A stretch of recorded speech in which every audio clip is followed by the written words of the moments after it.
самого початку.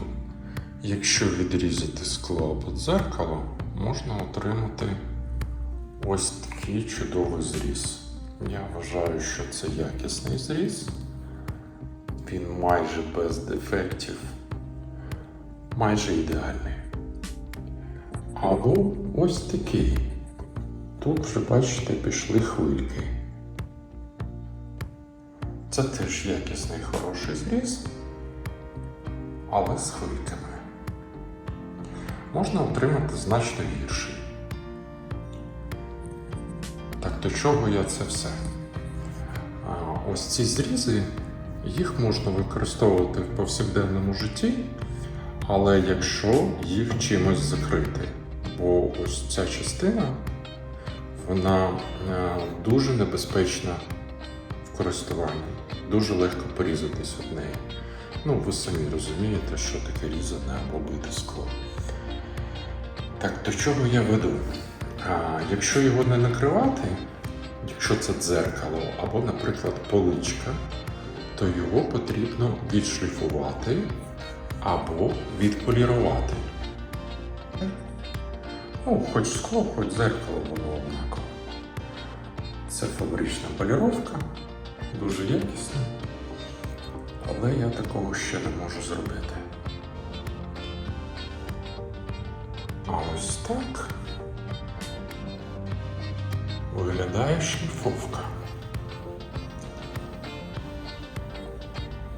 Це вже я зробив. Все те саме, що і поліровка, тільки трошки матове. Там блискуче, а тут не блискуче. При цьому края абсолютно безпечні. Я ось, бачите, провожу пальцем і нічого не боюсь. Можна використовувати це дзеркало просто як окреме. Можна, наприклад, зробити поличку зі скла поліроване, теж абсолютно безпечно. Можна торкатися, брати руками, перевертати, ну і всяке таке інше. Ну а далі вже хочу показати сам процес, як досягти ось такого результату. Далі на кутову шліфмашину 80-й шліфувальний папір стоїть. Трошки зволожую, щоб знизити температуру.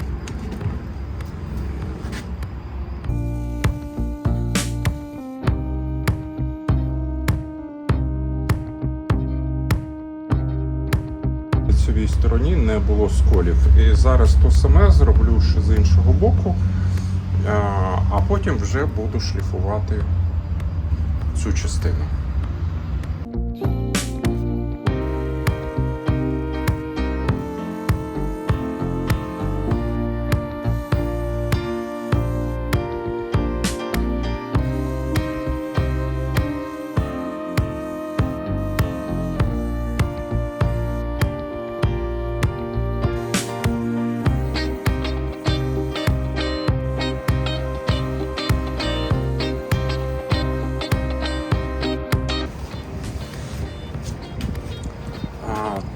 Тому наголошую, при шліфовці, коли доходжу до кута, дуже важливо, щоб не затримуватись там, щоб не перегріти скло і не було сколів.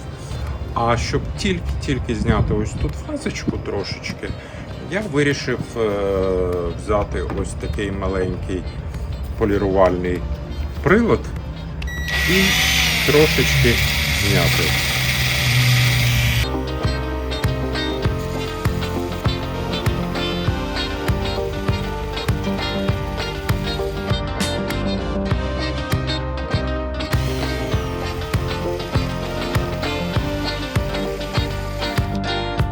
Не давлю зовсім, легенько торкаюсь і, в принципі, все, довів його до стану, якого хотів. На цьому буду завершувати з цим склом. В результаті виконання робіт дійшов до висновку, що найкращий інструмент з тих, що є в мене, це ось ця полірувальна машинка. Вона має дві швидкості і плюс можна гачком регулювати ще менше. І найкраще він шліфує десь ось так.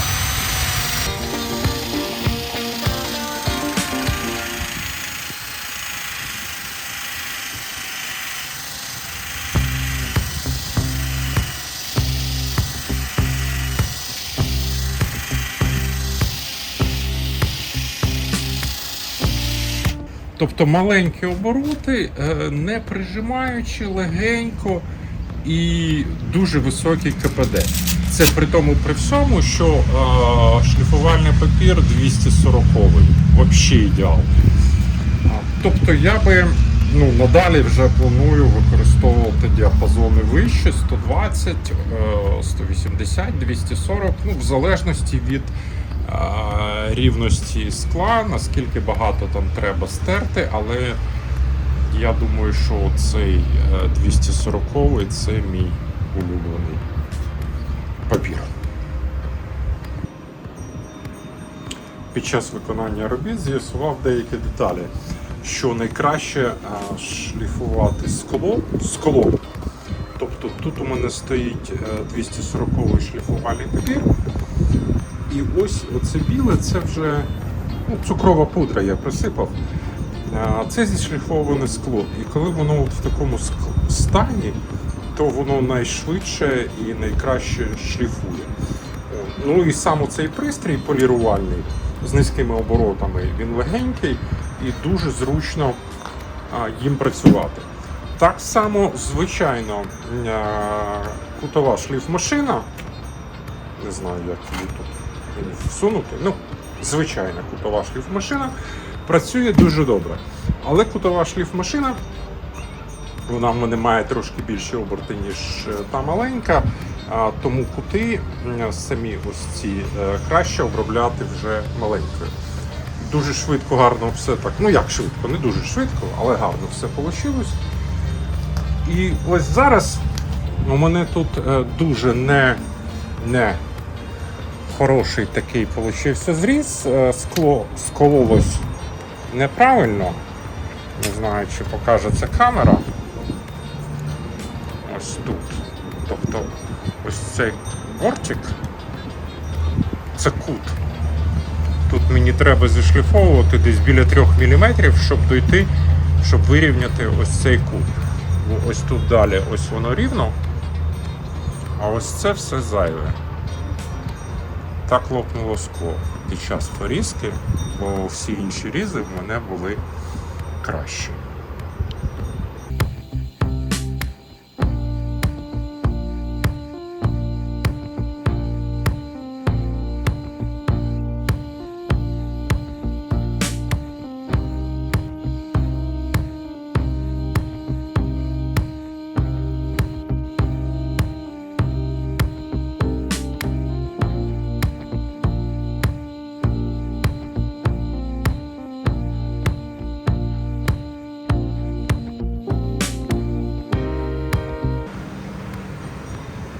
Ну і ось цього чудового результату, тобто ті всі 3 мм 240 шліфувальним папером я зняв трошки більше, ніж за 8 хвилин.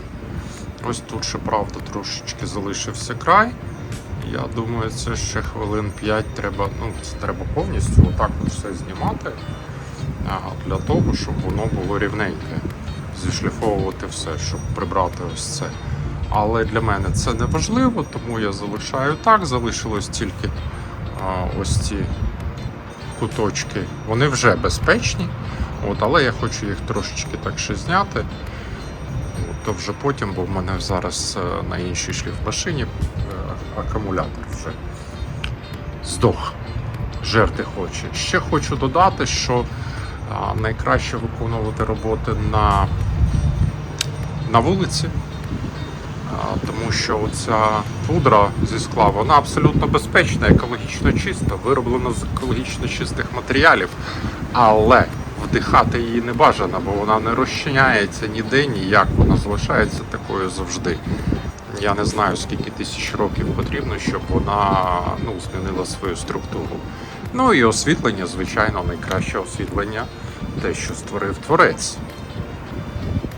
За інших умов треба дбати про засоби безпеки, про такі як респіратор пильовий, ну і хороше освітлення.